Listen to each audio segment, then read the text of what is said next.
hay separación de iglesia y Estado, ahí no te metas. O sea, porque para trastocar los valores y para trastocar los principios y para trastocar las virtudes de nuestra idiosincrasia, entonces invocan separación de iglesia y Estado para que llana y sencillamente la iglesia no meta las narices ahí. A la iglesia no le interesa meter las narices si el gobernador gobierna bien y si la Cámara de Representantes legisla bien o si el Senado aprueba las leyes bien. Eso es asunto de ellos, porque para eso los ciudadanos tenemos derecho cada 4 años a elegir y a subir o a bajar. Eso no es lo que le interesa a la iglesia. Ahora, lo que a la iglesia le interesa es que aquellas piezas legislativas y aquellas leyes favorezcan los valores, favorezcan ¿qué? La ética, favorezca la moral, las virtudes que nos han hecho a nosotros, pueblo, por 500 años.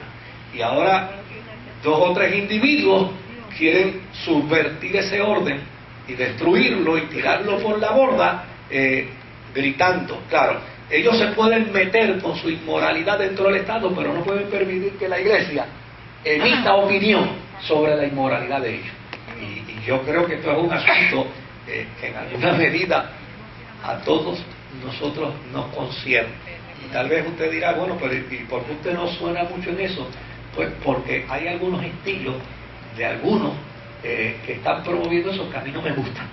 Y lamentablemente, hasta que no nos pongamos de acuerdo entre los estilos, porque yo recuerdo una vez que me invitaron para ir a una conferencia de prensa en el Capitolio sobre una cuestión de esta, y cuando yo escuché que estaban hablando, o sea, yo puedo estar en contra de la práctica de la homosexualidad, pero no tengo que estar en contra del homosexual. ¿Se da cuenta? Entonces, cuando yo escucho que están hablando de manera peyorativa contra los homosexuales, digo, no, espérate, si es para esto, yo me retiro de aquí ahora mismo y me voy, porque yo no creo que para yo atacar la práctica de la homosexualidad tenga que declararme enemigo de los homosexuales. O sea, y como yo estoy tan claro en eso, pues preferí recoger mi bártulo e irme. De hecho, que después me criticaron como gusto y gana le dio. Son 2 cosas distintas. Pero sí, ese elemento de separación de iglesia y Estado, muchos cristianos no lo tenemos claro.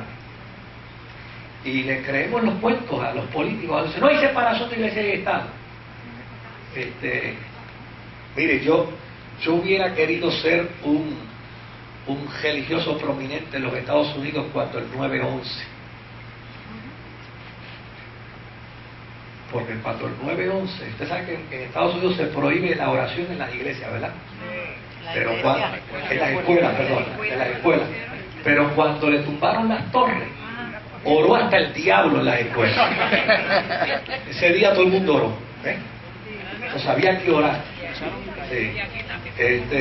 Inclusive en los trabajos y ese día, imagínense si había que orar, que oraba un cura, oraba un ministro evangélico, oraba un rabino judío y oraba un musulmán.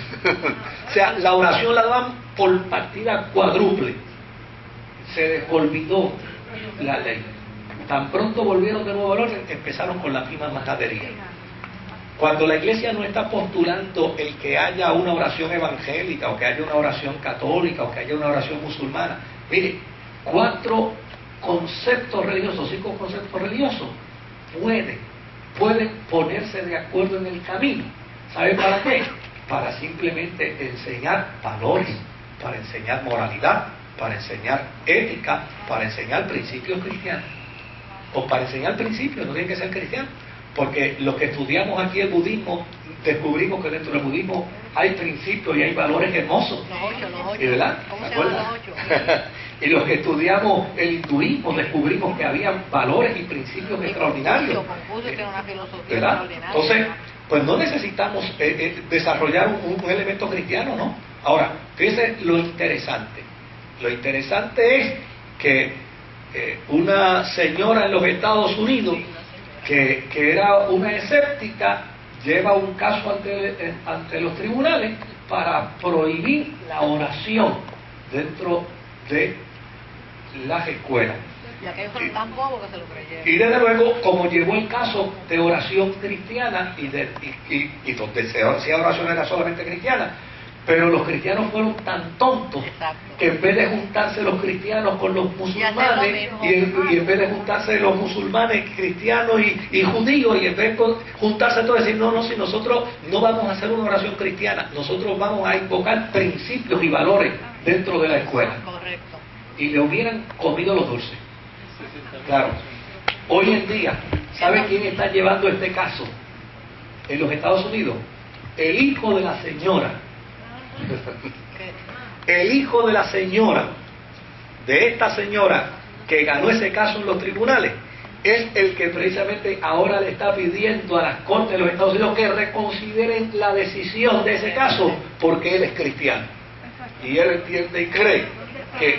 Pero si es que eran mayoría, no tenían por qué dejarse comer. Pues claro, pero se dan esas cosas. Ahora, yo creo que el trabajo de Constantino, la intención y el propósito de Constantino fue buena. Yo creo que donde estuvo la maldad fue en los cristianos, que nunca habían tenido nada y ahora lo querían todo. Ese es el problema a veces también.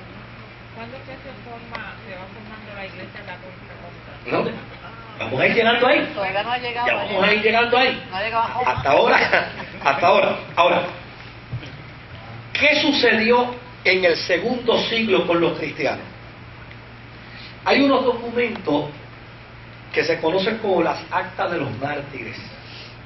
En el primer siglo, obviamente, lo que tenemos básicamente es la historia de Hechos, para saber quiénes fueron los cristianos que murieron. Pero en el segundo siglo, en las actas de los mártires, hay una serie de historias extraordinarias de algunos de estos mártires. Algunos de esos informes son fidedignos. Otros son contados por testigos oculares que lo hacen también fidedignos. Hay otros que tienen poca credibilidad porque el que lo cuenta no estaba allí. Y desde luego, pues, el que cuenta de oreja, pues no se le puede dar toda la credibilidad de lo que cuenta, porque puede alterar la historia. Ahora, en el segundo siglo, los problemas de los cristianos se veían más bien reflejados por la actitud de los gobernantes del imperio, más que por los problemas con los judíos. ¿Se acuerda que en el primer siglo el problema grande de la persecución la provocaban los judíos? Pero en el segundo siglo ya no son los judíos los que provocan el problema de la persecución, porque en el segundo siglo ya los judíos no tienen voz ni voto dentro del imperio romano si le destruyeron la ciudad. Ahora, sí hay un problema serio, y el problema serio adviene precisamente como resultado de la actitud que los cristianos tienen frente al imperio romano. Esto se descubre gracias a un documento que fue descubierto titulado Las cartas de Plinio y el emperador Trajano. Plinio II era el gobernador de Bitinia, de la costa norte de lo que hoy es Turquía, y era gobernador en el año 111 después de Cristo. Claro, este Plinio era un joven muy recto dentro del contexto judío, romano, gentílico, dentro de ese mundo, pero era una persona justa, íntegra, honesta. Nunca había asistido a un juicio de cristianos, pero quería saber qué iba a hacer en su región, porque desde luego había muchos cristianos en Bitinia y había leyes para perseguirlos, para condenarlos, pero él no sabía cómo era que estas leyes se iban a aplicar contra los cristianos.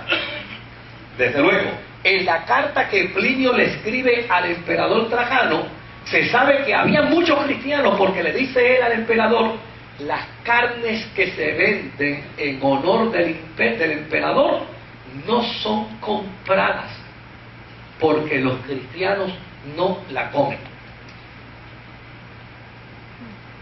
O sea, se hacían una fiesta, se hacían unos sacrificios